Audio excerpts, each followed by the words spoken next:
Hello, everyone. Welcome back and welcome new subscribers.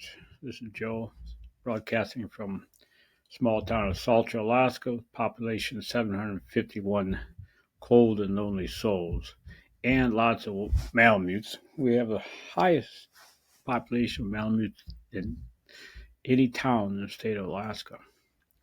It's a friendly town, though. They always say cold and lonely, but it's a super warm, friendly town. It, in fact, it's a dog town. Everyone has dogs. A lot of racing teams around here. It's a great place to live. A lot of good trails, and it's interesting because not too long ago we spent some time in Anchorage, and we had some dogs with us, and every night someone would call the police on us or animal control because one of the dogs yiped or howled or whatever. Oh, I'm so glad to get out of there. Come here, and sure enough, as soon as we got here, a gentleman approached me. He says, your dog's howled last night. I said, oh boy, here it comes. He says, that's the most beautiful sound I have ever heard. He says, we are so glad you're here. He reminds us when we were young. So that was a true welcome. True welcome. So it's a beautiful place, mild temperatures. Actually, we live in kind of a cold spot here, but it's been a mild, super mild winter, and we have enough snow to run dogs and ski and bike. So, anyhow, today we're going to talk about White Fang, but I want to address one of the questions that came in about the White Fang movie, and a gentleman asked, "Why did the Walt Disney Scouts select my team, rather than other teams?" I mean, Alaska has seems like more dogs than people, at least in the North Country. And I was living in Wiseman, and between Wiseman and Coldfoot, there was multiple teams that race Iditarod, and some of them were, winners of the Iditarod. And so you kind of wonder, why would they select my team? It was not only the looks. My team, of course, had large dogs, and that's what they wanted, but also the reputation of my team was very well known. Now, you got to remember that I use my team for transportation. I traveled thousands of miles to the Arctic, through the mountains, and just around town with my team. And they were my vehicle, so they're very well trained. And stop and go was the command that I've always had. In fact, I have found that without a stop and go command, the dogs cannot really pull the amount of weight that they're capable of pulling. Basically, when you don't have a stop and go command, the dog stops on resistance when you put the brake on without saying the command to stop. And so they learn that a certain poundage of resistance, they automatically stop. Well, while pulling freight, if they get into resistance and if they stop, well, you're not going anywhere. So I have trained my dogs to go by command, stop and go. They never stop unless by command. And basically, they've never been put in a situation where they couldn't go any farther because of too heavy a weight. So they don't realize that they do have a limit to their strength. They think their strength is invincible. So unless they hear that word stop, they won't stop. They won't give up. And the same thing with go. That's a very important command. When a dog is lunging in his harness and you're still, setting still, he's learning that he's only got a certain amount of strength and he can't pull that sled by himself. And basically, we're teaching him that his strength is limited. So that's why my command to go is very important as well, because the dogs will sit, stay, lay down, or wait, but they never lunge. They never lunge until they hear that word, and that's extremely important.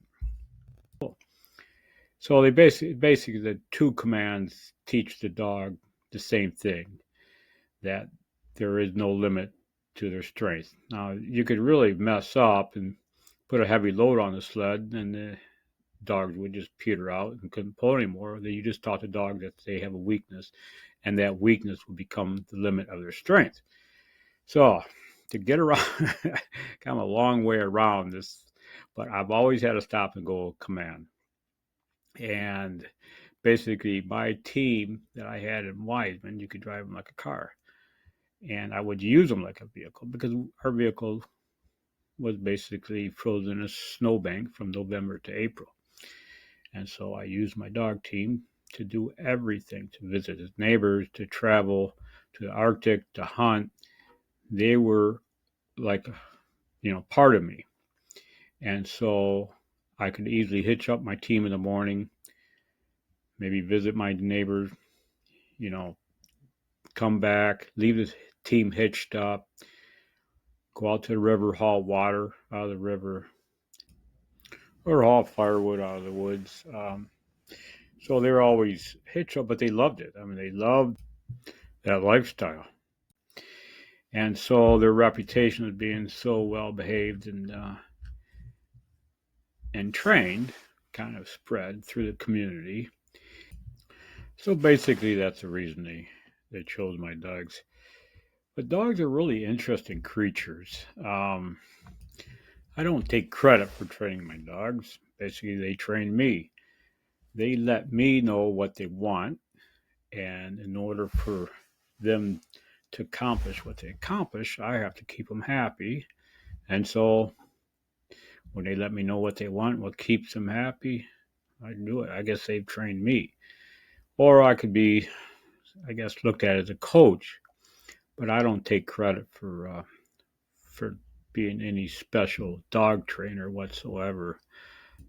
I guess you could look at it this way. Let's say you're an artist and someone gives you a good paintbrush or a bad paintbrush or whatever.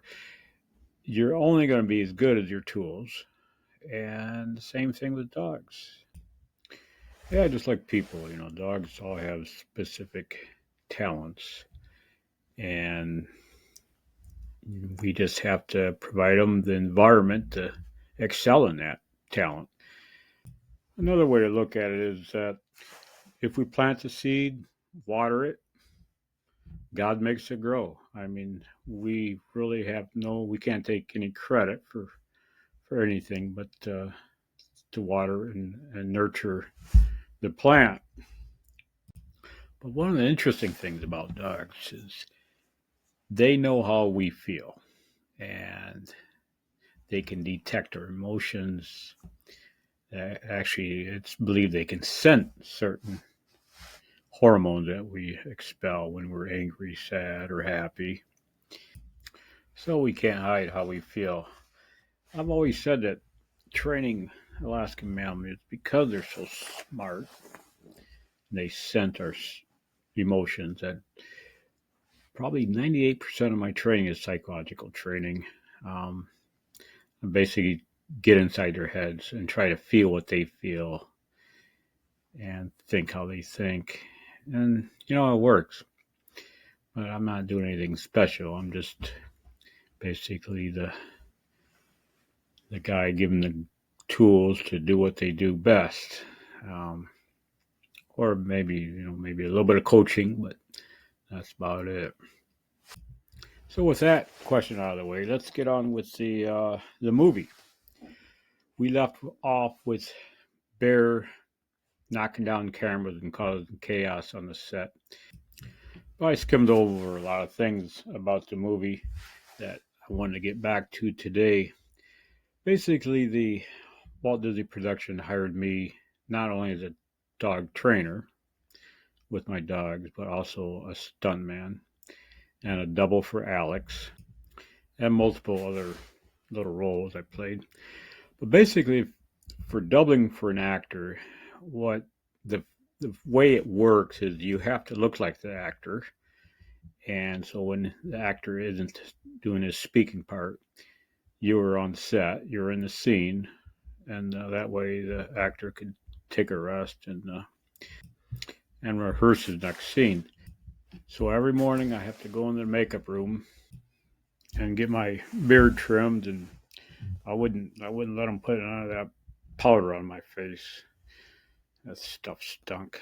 But anyhow, the first time I went in the makeup room, the makeup artist, her name was Gigi, looked at me and she grabbed the biggest set of scissors I've ever seen, and she totally took off my entire beard, which was fairly long. I mean, it hung down, probably 6, 8 inches or so. She just swiped that sucker right off, trimmed it up, and actually, I mean, it's incredible. By the time she got done, I looked like Alex. It was remarkable. So she was a true artist at what she was doing. So during the movie, anytime Alex wasn't talking or anything like that, or doing a speaking about that, I had to go in there and take a spot. And we shared, our jacket, wardrobe, and whatnot.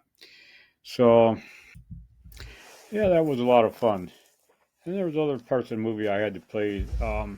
Basically, the insurance companies had a policy that if you owned the dog, you had to be within, 2 or 3 feet from the dog while they're shooting. So most of the time, I was in there as an extra, just try to keep my face out of the camera. And I hate cameras anyhow. I hate them in my face. I'm just no good with a camera. In fact, they gave me a few speaking parts, and I gave it a whirl. And boy, I tell you what, they said cut, and they practically threw me out of there. I am not good in front of a camera. So that was interesting. And we had the stunts. Rick Barkley, the stunt coordinator, and everything in that movie we tried to make authentic. Like nowadays, you have AI making stuff up or studio stuff. Not that movie. We try to make everything authentic. Like I like when Ethan fell through the ice. Yeah, he had a wetsuit on, but it was actually it was in the lake, and it was really interesting. Of course, where you have the underwater shots of him swimming up, that was inside of a swimming pool. I mean, that's understandable. And the funny thing is, the funniest scene was when the sled flipped over and slid down the hill, and Dutch flies out of the casket. That was actually a stuntman in there. That was a real guy, and he was holding on to a stuffed animal. Looked like a dog. It's supposed to be a dead dog. And I tell you, he got kind of banged up on that shot. I mean, he flew down that mountain. I swear he was going 50 mile an hour. I mean, that was a straight. That hill was straight down, and it was slick. And he went flying down there. They put a bunch of cardboard boxes at the bottom of the hill, hoping to catch him, but that didn't do anything. Anyhow, he got stunned a little bit. That was his job. Um, yeah, we had a lot of fun on that movie, and of course Seymour, the old man, he was just a great guy, just a great guy. I think he played his personality. It was really really cool. And we had Doug Seuss and Bart the bear. I mean, that bear, real bear. I mean, he's huge. I've never seen such a big bear in my life. And I've been charged by a lot of bears. Boy, Doug would just play with him like he was just playing with a child. And then Doug also had some really nice wolves, pure blooded wolves. Just amazing, beautiful animals. But we couldn't do much with the wolves. Like when they're chasing a rabbit or whatever we had in the scene. What we had to do was we had to put them in a kennel, put all the 5 wolves in a kennel, then go quite a distance away, and then we had other kennels and whatnot, and then Doug had him trained to go to a little motorcycle horn. So he sat there with a wire running to a battery behind a snowbank, and he'd beat that horn, and those wolves go running across the snow and basically to Doug, where Doug had meat for him. And I actually had to use that trick a few times with my team because they didn't want me to drive the team on a few shots. They wanted Alex to drive it. So I hid behind. I trained the team to. I trained Bear, my leader. Of course, he learned so fast. I trained him to come to a motorcycle horn, little beeping, And so I sat behind a snowbank, beeping that horn, and sure enough, old bear come right to me. And it looked fantastic in the scene. It was great. So we did a lot of really interesting things on that movie, like especially with Bart the bear. I mean, that was amazing when where he was chasing Ethan. There was two guys running between the bear and Ethan, and between the two guys, they had a wire, and it was Bart thought it was electric fence or whatever. I mean, Bart was trained not to go to a wire, and this was for all the insurance companies. They just had to. It was all image. We're just saying, yeah, yeah, we're taking care of the actors. They're not going to be eaten by the bear. We're doing this, but the wire's not electrified. It's just for show. And then of course for Jed, the old dog, the main actor in the movie White Fang, we had 5 stunt dogs for him because he was pretty old at the time, and you know Clint didn't want to see him get hurt. Clint Raw owned him, and I don't blame him. So like where the scene where White Fang jumped through the window, that dog was brought in just for that scene. Uh, some guy had a Malamute train to jump through a window and break the glass, fake glass, sugar glass. And so he did that scene. And of course, a lot of scenes where Jed, White Fang, is around the bear. Again, Clinton didn't want him to get excited and get hurt. So we actually used hybrid wolves. I had one. And because those wolves, they like to snarl and growl, and it looked really good on set. Well, it didn't mean anything. And one of my dogs I had to actually train to snarl by hand signal, and it didn't mean anything. He just learned how to snarl. It wasn't mean or anything. Like where the dogs are fighting on the movie, you think, boy, they're really tearing each other up. No, what we did was we tied their tails underneath their belly with a thread. You can't even see it. And basically, the dogs were playing. And in the studio, they just dubbed in the growling. So it looks like they're fighting. So there's all kinds of cool tricks that we used. And of course, if you ever watch a movie of that vintage, you always see the animal standing on something. And that is what they call a mark. Um, Basically, this cameraman would set the cameras up, get his little stuffed animal, fake pooch poodle or whatever, and set it to where he could focus in. And he'd mark the area in the snow where he wanted your dog to stop and smile. And in my case, I had a team, so I had to get Bear to run in full blast to stop and look pretty. So I had to train all my dogs to hit a mark, and that was basically I had to train them. First, I would once I achieved training them to hit a mark, which is basically to stand on something for a certain amount of time I told them to. So I would, and the way you train these animals to hit a mark is you start with a big board, round board with outdoor carpet on, and then when they front paws hit that mark, you treat them, and eventually you can get down to a really tiny, small board, and eventually get down to a stick or a rock, and you see like a lot of the scenes where White Fang is actually, you notice he's standing on a rock. That's his mark board. That's where it's set up. So what you do is you show the dog, like Bear was so smart, he didn't have a problem. I'd show Bear where the mark board was. I'd walk him up there with a leash, and then bring him back. And then when he started coming in on the team, I would say Bear mark, and he would see that little board buried in the snow, just a little bit of it. You can't see it from the camera. And there he would set his front paws, stop, and smile. So that's how it was done in the old days. Nowadays, I don't know how they're doing things, in the studio. I'm sure they're still doing. I know a lot of those guys are still in the industry. So it was a really interesting job. And we worked the animal trainers had it the toughest. We had to work 7 days a week, 12 hours a day, because we not only had to train our dogs and our animals, but we also had to memorize the actors' lines.